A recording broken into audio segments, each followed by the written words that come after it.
Bueno, vamos a empezar con el modelo Kawa, que ya desde el principio vemos que es un modelo distinto, porque es un modelo que es el modelo del río, con lo cual un modelo que parte de una metáfora con el mundo natural, que es un río, ya de entrada rompe un poco con el esquema clásico de modelos como puede ser el modelo canadiense o el modelo de la ocupación humana.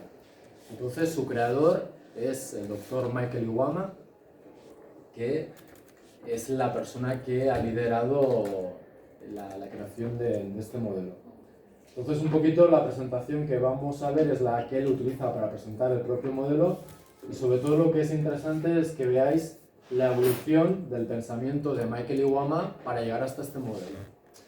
Aquí en la primera diapositiva básicamente tenéis una serie de publicaciones donde se ha publicado este modelo. Nosotros tuvimos el honor de que en el libro que publicamos de Occupational Therapy Without Borders, que tuvimos el placer de ser uno de los coautores de este libro, uno de los capítulos precisamente fue el modelo Kawa y fue casi una primicia mundial. Entonces tuvimos el honor de que en nuestro libro, uno de los capítulos más especiales a nivel teórico o con más contenido interesante por el carácter innovador, fuera el de Michael Iwama. Entonces, cuando Michael se plantea cuál es mi misión como terapeuta ocupacional, su misión es esta. Es interesante porque vosotras os tendréis que plantear cuál es vuestra misión como terapeutas ocupacionales. Entonces, la visión que tiene es capacitar. Fijaos bien que no salimos de la dimensión canadiense, enabling, al título del modelo canadiense, él empieza con lo mismo, enable. Capacitar, partimos de la misma filosofía humanista. De hecho, Michael hasta hace muy poco, yo precisamente lo conocí cuando él era profesor de la Dalhousie University en Halifax. Y luego ya saltó a Estados Unidos hace unos años, pero inicialmente era profesor en Canadá. Facilitar que personas de todos los orígenes vitales, sea cual sea su condición, su género, su raza, su condición socioeconómica, puedan participar en actividades que tengan valor. ¿Esto qué significa? Que ya de entrada estamos hablando de una terapia ocupacional sin exclusiones para todo el mundo, sin excluir a nadie por raza, por religión, por sexo, ni por condición económica, ni por otra discapacidad física, mental, pero sobre todo que cuando hablamos de terapia ocupacional únicamente hablamos de actividades con valor, ocupaciones significativas. Una pregunta, la palabra raza está bien dicha. ¿Raza? Sí. Claro. Es que, no sé, a mí sinceramente no m'agrada més ètnia o no raza. Bueno, se puede utilizar académicamente, evidentemente por criterios lingüísticos se puede utilizar, y si prefieres hablar de etnias en vez de razas. No, però, és a dir, ¿Es igual... políticamente correcta? Sí. Vale, això, no. Sí, políticamente correcta es, Vale, porque es un hecho que hay razas. También es un hecho que hay racismo. vale, Pero hablar de razas vale. es como hablar de etnias, es una realidad humana. Afortunadamente hay razas, afortunadamente hay diversidad. Sí, sí. Entonces, esta reflexión para los terapeutas ocupacionales también es muy básica. A mí no me importa si hay un problema anatómico, no me importa si hay un problema social, no me importa si hay un problema psicológico, no me importa si hay una discapacidad derivada. Lo que sí que me importa es la consecuencia ocupacional que tiene esta discapacidad o este problema físico, psicológico, social.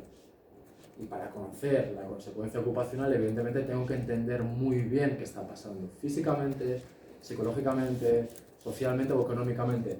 Pues nuestro foco es, tenemos que tener los conocimientos anatómicos, patológicos o del mundo psicológico de la persona, pero lo que realmente tenemos que comprender nosotros y cuál es nuestra responsabilidad, el ver cómo esta problemática, que puede ser un accidente cerebrovascular, que puede ser una demencia o Alzheimer, que puede ser una lesión medular, que puede ser una situación de pobreza, puede ser una esquizofrenia, cómo afecta la vida diaria de la persona y cómo afecta la ocupación. Porque yo trabajaré siempre que haya riesgo y o disfunción ocupacional. Si no hay riesgo y o disfunción ocupacional, no hay legitimidad para que un terapeuta ocupacional trabaje.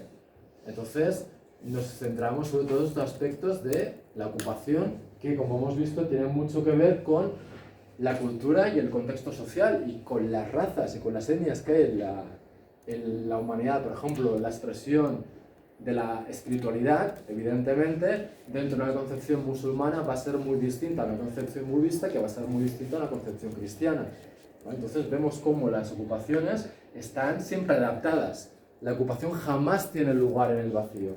Jamás yo puedo hacer una ocupación en una burbuja fuera del tiempo, del espacio, de la cultura. Siempre hay un contexto, ¿vale? Siempre tenemos que entender muy bien el contexto y ver todos estos factores cómo intervienen, porque de aquí, ¿qué procede? De aquí procede el significado, de aquí proceden los valores. Claro, la misma actividad de jardinería, ¿os acordáis? Benaisa me está abriendo las puertas del paraíso. Había un contexto que era Jardín Miquel Martí i Pol, pero había también una dimensión, cultura musulmana, religión musulmana, que le daba un valor especial a la actividad que estaba desarrollando. Entonces recordadlos, ¿tenéis que saber anatomía? Sí, tenéis que saber psicología, sí, pero ¿qué tenemos que entender muy bien? Cómo esto afecta a la disfunción ocupacional o la función ocupacional de las personas. Y la ocupación, ¿cómo es siempre? La ocupación es dinámica. La ocupación no es siempre lo mismo. Fijaos cómo los patrones ocupacionales van cambiando. Fijaos bien, por ejemplo, los patrones de juego, como el juego de los niños del 2019 no tiene nada que ver con el patrón de juego de los niños de hace 20 años. Porque es un patrón mucho más tecnológico, es un patrón mucho más individualizado, es un patrón donde la pantalla juega un papel que antes no existían estas pantallas. Con lo cual, fijaos bien cómo es dinámico, es diverso. La diversidad de razas es uno de los grandes tesoros de la humanidad. Gracias a Dios que hay diversidad. Es único porque aunque todas vosotras estéis aquí en esta clase, la interpretación que estáis haciendo de esta clase, hay 40 interpretaciones distintas o tantas como personas. La vivencia que hacéis habrá aspectos parecidos, pero seguramente las valoraciones, si os ha gustado o no os ha gustado, va a cambiar porque tenéis un criterio único. Entonces, fijaos bien, la ocupación es este equilibrio entre lo universal, el ir a la universidad es un criterio universal, pero luego cada una persona que va a la universidad tiene matices distintos. Yo cuando estoy en la universidad, por ejemplo, ayer lo hablábamos con Iván, sus padres vinieron a verle, su abuela vino a verle, comieron juntos, porque para una familia trabajadora que su hijo llegue a dar clases en la universidad, es importante. Yo, por ejemplo, mis padres, mi padre fue panadero, jamás tuve la oportunidad de ir a la universidad. Yo cuando accedo a un doctorado, yo tengo un doctorado, el significado que tiene no soy yo, es mi familia, y es un triunfo de mi familia. Entonces, el significado que para mí tenía el llegar a ser doctor, era un significado que para mí estaba muy ligado a mi familia, y el agradecimiento que el sacrificio brutal que hicieron mis padres me permitió algo con lo que ellos jamás habían podido soñar. Entonces, está contextualizado, ¿vale? El contexto siempre determina las ocupaciones. Y fijaos bien, aquí por ejemplo, es cultura haida. La cultura haida es una cultura de la costa oeste de Estados Unidos que es una belleza. Cuando una de las pulseras que llevo precisamente es haida. La cultura siempre es riqueza, las razas son riqueza, ¿vale? Entonces, ¿la cultura qué es? La cultura es como unas gafas a través de las cuales el mundo cobra sentido. ¿Qué significa? Que si me pongo unas gafas negras puedo ver una realidad negra, y que si me pongo unas gafas de color rosa ver el mundo rosa, si son azules, azules. Un ejemplo muy claro son la tauromaquia.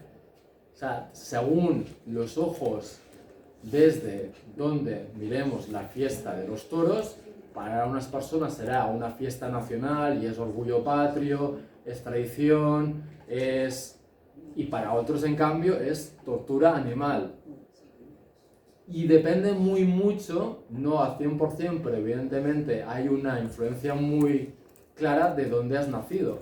Evidentemente, si has nacido en un ámbito al lado de la Maestranza de Sevilla, pues tienes más números para que te guste porque lo has vivido más de pequeño. Hay gente que vive en Sevilla y no le gustan los toros. Pero evidentemente, si vives en Laponia, que te gusten los toros es mucho más difícil, ¿vale? Que si estás al lado de, yo qué sé, de las ventas de Madrid o de la Maestranza. Entonces, o por ejemplo, cuando una persona de fuera ve els castells nostres, claro, les impresiona mucho, pero hay mucha gente que no entiende. Yo, por ejemplo, yo veo los castells, a mí me fascinan, pero si mi pavo me hubiese dicho, ostras, pues quiero subir de Anchaneta, pues yo a mi hijo no sé si le dejo. ¿Vale? Y hay gente que sí, que... Entonces, culturalmente, todavía hay una serie de valores, pero lo que es interesante es que según las gafas que nos pongamos, entonces como terapeutas ocupacionales es importante pensar que todos llevamos gafas, porque todos nos hemos criado en una cultura determinada, con unos valores determinados. Entonces, por ejemplo, todos somos racistas, y aquí sí que el concepto es negativo, racismo, porque por ejemplo los occidentales nos hemos criado en la idea de superioridad, desde todo hace 3, 4, 5 siglos, desde que España encuentra Latinoamérica y Europa pega un boom, porque hasta entonces el imperio líder mundial no era para nada Europa, sino que los centros de poder estaban en Eurasia, en otras culturas. Europa descubre América Latina, España pasa a ser de un país que acabamos de independizarnos de los árabes, recordad la historia, o sea, es que nosotros no éramos ni un país. Digo nosotros porque ahora mismo esto, para bien o para mal, todavía es España. Es un país que acabamos de recuperar nuestra identidad territorial, que después de 8 siglos conseguimos sacar a los musulmanes, pero ¿qué pasa? Que hay un pelotazo que es que nos encontramos con América Latina, con lo cual hay una entrada de divisas y de capital brutal. Y además es un capital que no acaba en España, sino que acaba sobre todo en Holanda, por los bancos, pero bueno, da igual. Pero ¿qué pasa? Que otros países empezamos a colonizar. ¿Y colonizar qué significa? Robar riquezas de los países de orígenes, y estas riquezas permitieron que Europa, que estaba en una situación no de liderazgo, pase a ser una situación de liderazgo hasta el siglo XX. O sea, Europa hasta la Primera y Segunda Guerra Mundial lidera el mundo. ¿En base a qué? A una política extractivista, de sacar recursos de otros países en beneficio propio. Y siempre partimos de que nosotros somos superiores.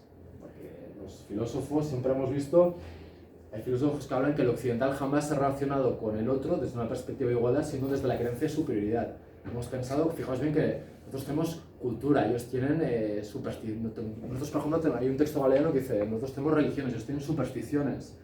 Es la arrogancia que supone, tú te vas a América Latina y dices, no, tu Dios es falso, el mío es el verdadero. Ole tú. O sea, la creencia en que mi Dios es el bueno y el tuyo no es bueno. ¿De dónde viene? ¿Es que Dios está contigo? Sí. ¿Lo ves? No. Pues aquí hay un problema. Pero fijaos bien cómo la excusa de la evangelización parte de la creencia de que el tuyo es el bueno y el suyo no. Pues bien que... Y es una cosa que no lo puedes demostrar, con lo cual si no es demostrable es un tema de fe.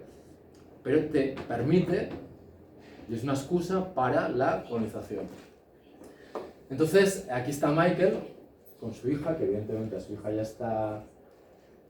Y lo que nos pregunta Michael es muy interesante, ¿no? Nos dice, la realidad como tal, ¿la realidad es alguna cosa universal? ¿Es la misma realidad para todos? ¿Es una realidad estática? ¿La realidad no cambia?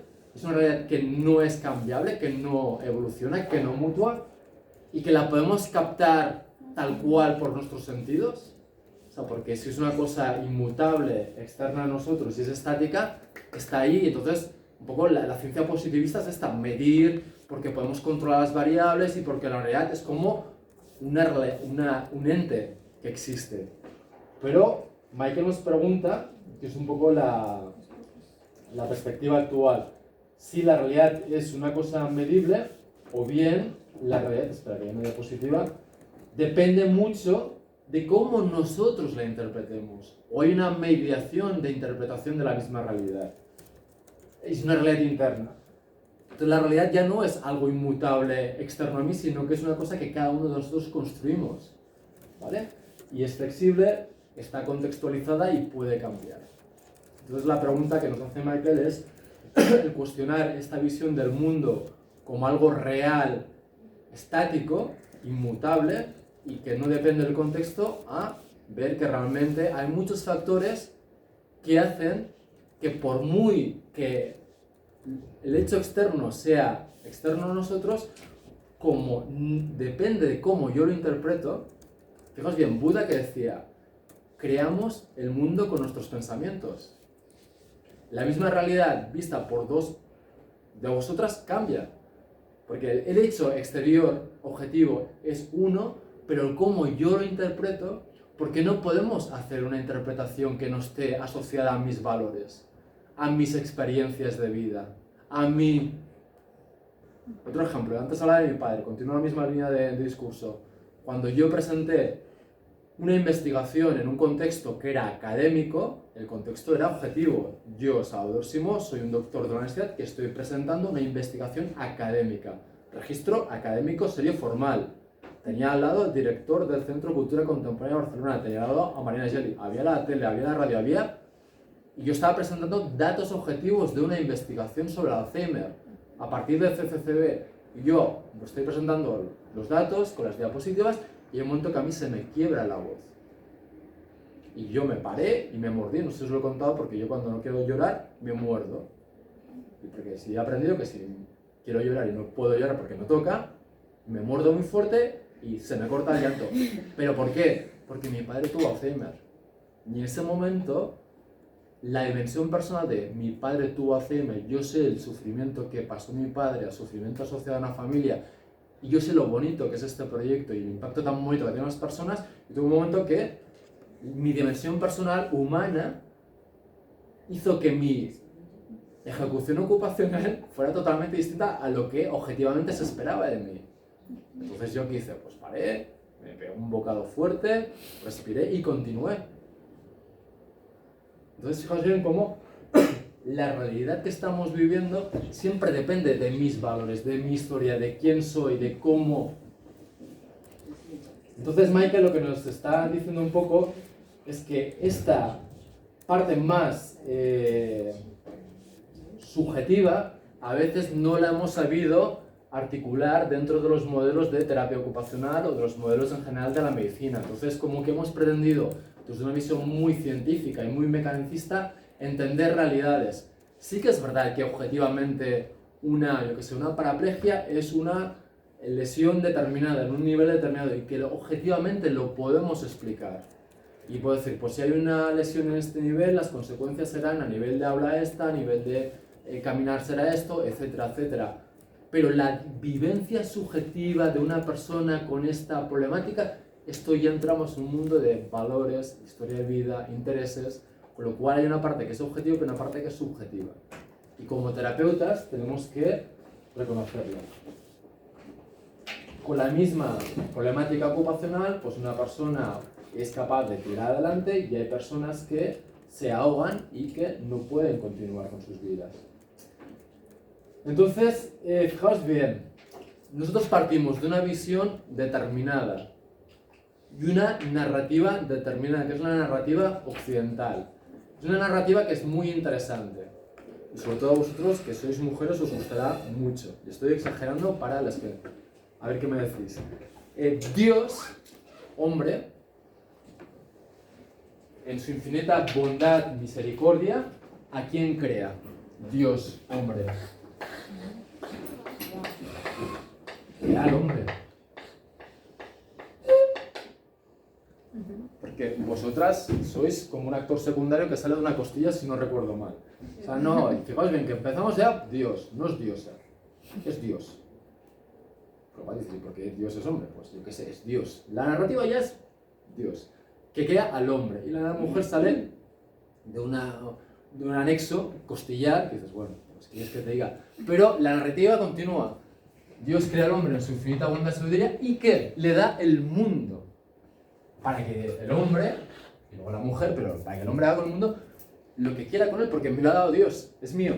Y como es mío, es la naturaleza, pues la puedo destruir, la puedo aniquilar, puedo hacer cualquier cosa, la puedo explotar porque es mío. Y como es mío, hago con él lo que me da la gana. Pues bien, que es una narrativa, pues, con un género determinado, que es machista, evidentemente, y que sobre todo hay una jerarquía muy clara, que es él manda, jefe supremo, jefecito supremo número 2, y nosotros nos han educado desde esta narrativa. En cambio, lo que estáis viendo aquí es la narrativa de las culturas occidentales, asiáticas y de muchas culturas primigenias, donde los dioses, por ejemplo, los hinduistas tienen como 50.000 dioses y diosas, porque Shiva es diosa, y tienen 50.000 diosas y dioses, conviven en interdependencia con los seres humanos y con la naturaleza. Entonces ya no es jerarquía de este manda sobre este y este manda, y como yo me da Dios el mundo, yo me lo repateo, y cambio climático, porque todo esto viene de aquí, sino que son los dioses, diosas, viven en una interdependencia con los hombres, mujeres y con el medio natural.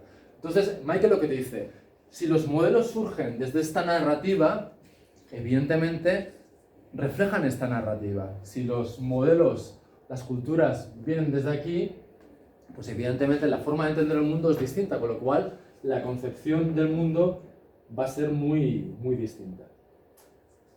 Aquí la naturaleza, los dioses y los humanos son partes de un todo integrado. Si yo entiendo que yo formo parte de la naturaleza, pues no destruyo la naturaleza. Y la narrativa que utilizaron los filósofos occidentales, ¿cuál era? Explotación y dominio de la naturaleza. Había filósofos que hablaban de torturar a la naturaleza en beneficio del hombre. Entonces, fijaos bien que todo tiene un porqué. Y que todas las actividades, incluso las más deleznables, tienen una explicación, una narrativa de fondo. ¿Tenéis claro la distinta narrativa occidental versus occidental? ¿Qué os parece? No tinc res a dir a la primera narrativa de Déu, home, crea l'home, la dona surt d'una costella seco. Bueno, jo he anat tota la meva vida a escoles de monges i jo he estat creient, diguem, durant molts anys. I, a veure, t'ho expliquen així. I no sé fins a quin cert punt, és a dir, la història que te conten, la història que te volen ensenyar, te la pots creure així. I jo supos que és a partir d'aquell moment que te'n dones compte de que les coses tu les veus així. Jo me'n vaig donar compte quan deien Dios es bueno, Dios solo quiere bondad, i sortia de l'escola i veia ja un home mig vestit sense sabates i deia, com així? Estic davant d'una escola que té 1.000 milions de classes buides i aquest home està aquí. I no sé, crec que has de ser molt conscient de lo que te conten, de lo que te volen vendre, perquè al cap i a la fi la religió és una manera de tenir controlada la gent, diguem, a lo que és realment. Això es diu que tot discurs tiene una dimensión de poder. Entonces, lo que tienes que ser siempre sois muy críticas con los discursos que reciben, ¿vale? Y que sean discursos que sean justos y equitativos. Entonces hay discursos que podemos aceptar y discursos que no podemos aceptar, ¿vale? Yo, por ejemplo, la definición más bonita que he escuchado de Dios es negra. Esta definición yo con esa la compro. Yo, por ejemplo, con 18 años estuve en África, estaba en Kenia y Tanzania y decía, tengo problemas visuales porque yo me acuerdo que estaba en el norte de Kenia, que el único blanco que había éramos dos, el misionero y yo entraba en un mundo que era negro, todo el mundo era negro y negras, y en cambio Dios era blanco y todos los santos eran blancos. Y decía, pues chica, no lo entiendo, ¿vale? Aleshores, és important veure com creem realitats i moltes d'aquestes realitats són excluyentes y estamos excluyendo, ¿vale? Entonces, si las teorías nacen desde una visión determinada, transmiten esa visión, ¿vale? Entonces, lo importante es desde qué normas culturales y desde qué percepción interpretamos la realidad y qué es lo que nosotros consideramos lo que es normal y lo que no es normal. Lo de siempre, la cultura y el contexto determina exactamente muchas de las veces lo que es normal o lo que no es normal. Por ejemplo, la homosexualidad, para nosotros ahora la homosexualidad aquí es una cosa normal, si bien estamos retrocediendo, pero por lo mismo que en teoría la sociedad reconoce como normal, antes, por hacer esto, estabas etiquetado en el DSM y en una patología psiquiátrica y en muchos sitios acababas en la cárcel o acababas apedreado directamente. En cambio ahora la sociedad sí que lo considera normal, aunque estamos volviendo a la época de las cavernas, ¿vale? Y en Rusia ahora mismo hay gente que se dedica a cazar homosexuales. Como tienen que demostrar que son muy hombres, se dedican a buscar parejas homosexuales para agredirlas porque entonces se deben sentir que son muy hombres. ¿Vale? Entonces, por ejemplo, la homosexualidad es un tema que es normal, que no es normal, las gafas que llevamos culturales y también la religión, porque ya, si la religión es un pecado, pues ya la hemos liado parda. O sea, ya es un pecado, ya está mal, y en un contexto muy religioso. Pero es que el concepto normal, bueno, yo creo que también por eso lo pone entre comillas, pero es que para mí no existe la normalidad. No Lo sé. que consideramos normal generalmente es lo que hago yo, o lo que hacen todos, y eso es lo que consideramos normal. Pero fijaos bien cómo influye cosas tan importantes como el tema de la homosexualidad. Uno de mis mejores amigos era gay. Desgraciadamente murió hace unos años porque lo atropellaron. Y de las escenas que a mí jamás se me olvidarán es estar en el entierro de mi mejor amigo y presentarle a su madre su pareja. Y Francesc jamás pudo decir a sus padres que era homosexual, porque en su contexto cultural no era aceptada la homosexualidad. Y yo estaba roto, primero por la muerte de mi amigo y luego por la situación de decir, con perdón porque estás grabando, pero hemos pensado viendo, hostias. O sea, la tristeza de lo que estamos viviendo y la tristeza de decir, era tu hijo, tenía su vida, tenía su pareja, y por un rollo de creencias de lo que es correcto o no, jamás pudo compartir de una de las dimensiones más importantes de tu vida, que es tu pareja, y siempre tuvo que vivir su pareja desde el secreto. Y la situación era muy triste porque evidentemente la madre sabía que él estaba presentando a su pareja, y el silencio que hubo a mí me parecía totalmente... Pero claro, yo venía, habíamos vivido en un pueblo, 8.000 personas, una mentalidad muy cerrada, no sé qué, pero fijaos bien, lo que la cultura considera normal o normal, fijaos bien hasta qué punto determinaba la vida de las personas, que algo tan esencial y tan íntimo para ti no fuera aceptado, ¿vale? Entonces la cultura determina aspectos fundamentales de nuestras vidas. Entonces, cuando trabajamos desde terapia ocupacional, hay una evolución que es muy interesante, que es la que nos invita a hacer Michael Iwama, que el modelo canadiense en gran parte ya va por aquí.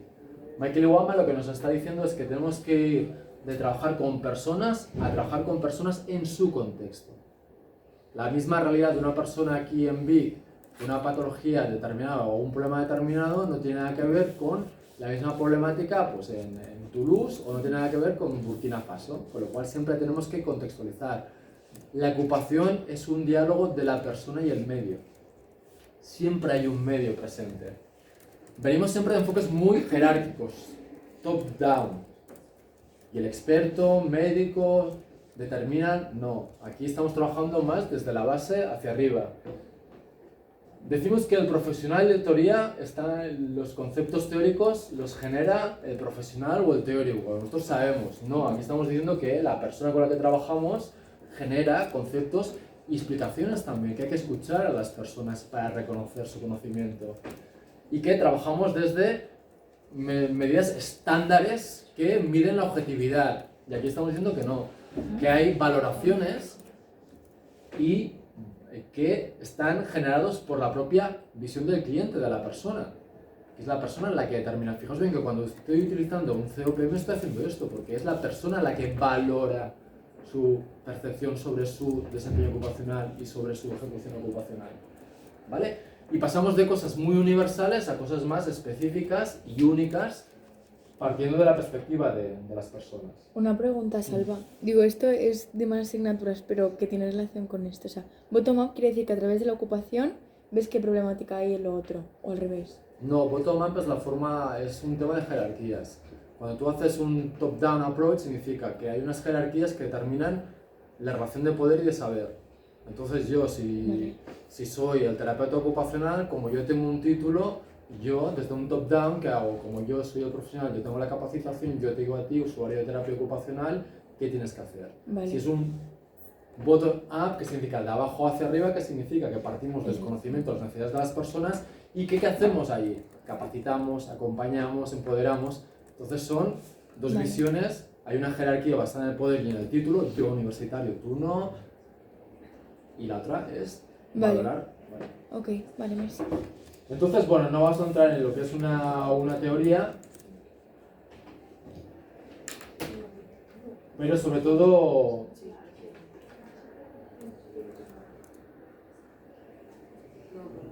Michael, que veía que hay una serie de modelos, como es el modelo de ocupación humana o el modelo canadiense, que teóricamente nos tienen que permitir explicar cómo trabajan los terapeutas y que son críticos para el futuro de la terapia ocupacional. Porque los modelos que hacen describen la forma en que una profesión se percibe a sí misma y la relación con otras profesiones en la sociedad. Pero por lo general las teorías se perciben como muy aburridas. Entonces toda teoría tiene una serie de elementos que no vamos a entrar, que es la descripción de un fenómeno, la explicación del fenómeno, hace una predicción, si hago esto pasará esto, y luego unas guías de lo que tenemos que hacer. ¿Vale? Esto es lo que sería una teoría de forma resumida, pero no nos vamos a entretener aquí.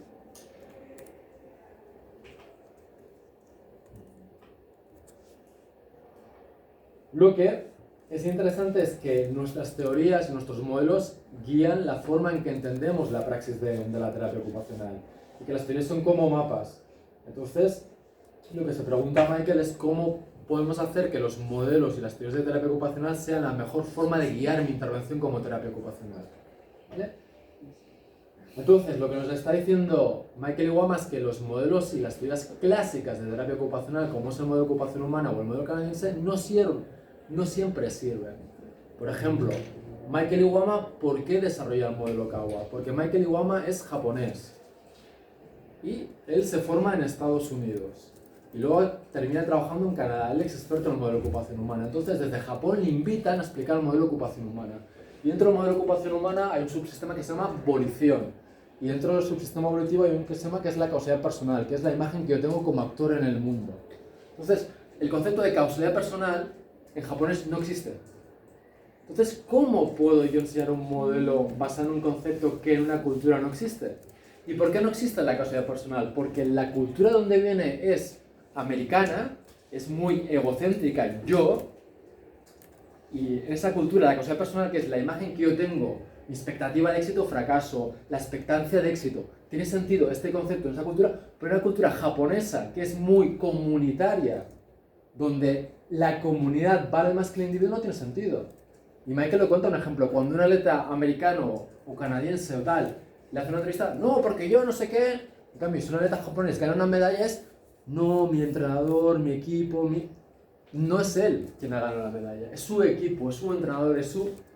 Entonces, fijaos bien, Michael se da cuenta de que no puede explicar el modelo canadiense porque culturalmente no tiene resonancia con la cultura japonesa.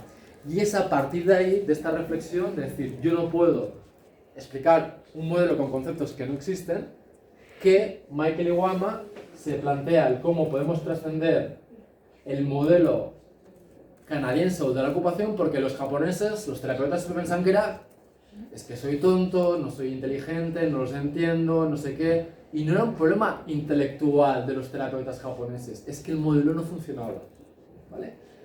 Entonces, a partir de aquí, vamos a ver la próxima clase, mañana ya nos adentraremos en cómo Michael Iwama, juntamente con los terapeutas del Japón, empiezan a trabajar en la creación del modelo Kawa, que veréis que es una ruptura radical con los modelos que hemos visto hasta ahora, ¿vale?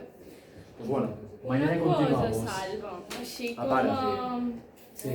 Com se diu això? Iniciativa.